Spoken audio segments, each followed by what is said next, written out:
שלום, בסרטון הנוכחי אני אלמד אתכם כיצד לקבל ליד מתוך דף נחיתה או דף יצירת קשר מאתר וורדפרס אל תוך מערכת הסיילספורס שלכם. כפי שניתן לראות, כך זה ייראה בסוף התהליך.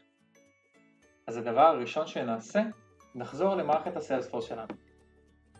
מתוך מערכת הסיילספורס אנחנו ניגש לגלגל השיניים ונלחץ על Setup. ניגש לשורת החיפוש המהיר ונחפש Web, נלחץ על Web to Lead. במסך הנוכחי אנחנו נגדיר את ה-setting בעבור ה-Web to Lead. לשם הסרטון אני אשאיר את ההגדרות הדפולטיביות ואלחץ על הכפתור יצירת טופס חדש. ייפתח לנו המסך הבא, וכאן אני אגדיר אילו שדות יהיו בטופס שלנו. אני לא רוצה את ה-city ואת ה-state, אבל אני רוצה להוסיף את ה-description. אז בטופס שלי יהיה שם פרטי, שם משפחה, אימייל, חברה ותיאור. בחלק הבא אנחנו נכניס את הכתובת URL שתופיע לאחר שליחת הטופס.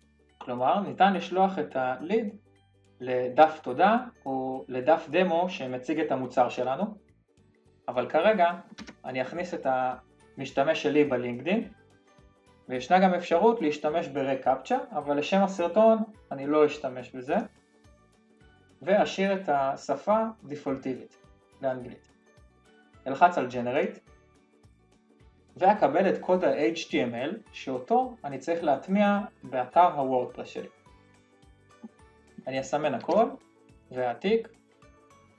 כעת, כשיש לי את הקוד HTML, אני אכנס לעורך דפים בוורדפרס.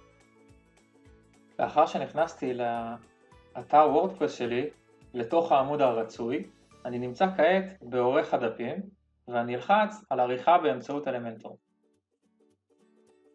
כרגע אנחנו צופים באיזושהי תבנית שיצרתי מראש בעבור הסרטון הזה, ועל מנת להוסיף את הטופס קבלת ליד, אני אגש לטאב כללי ואחפש את האפשרות HTML.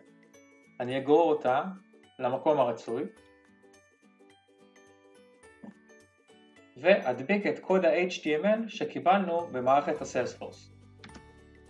כרגע זה לא נראה כל כך טוב, לכן אני אערוך כמה שינויים ואראה לכם איך זה ייראה לאחר מכן. לאחר שביצעתי את השינויים הרצויים, כך נראה הדף שלי לקבלת הליד מאתר הוורדפרס אל תוך מערכת הסיילספורס. כעת אני אכניס פרטים לתוך הטופס ונראה כיצד הפרטים מתקבלים במערכת הסיילספורס.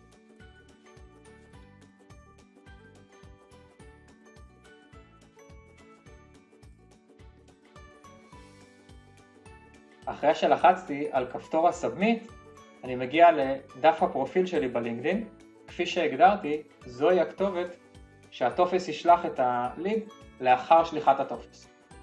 אז נחזור למערכת הסיילספורס, נלחץ רענן, וזה הליד שנוצר. אני שמח להודיע כי השקתי את הקורס הדיגיטלי הראשון בעברית ללימוד סיילספורס.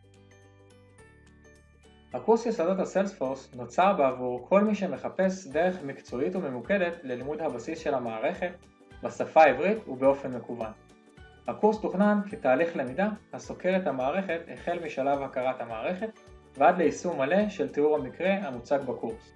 התוכן מועבר באמצעות סרטוני וידאו מוקלטים שעברו עריכה קפדנית וניתן לצפות בהם בכל מקום ובכל זמן.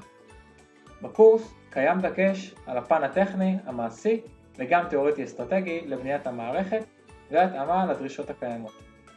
לפרטים נוספים, הקליקו על הלינק בתיאור הסרטון.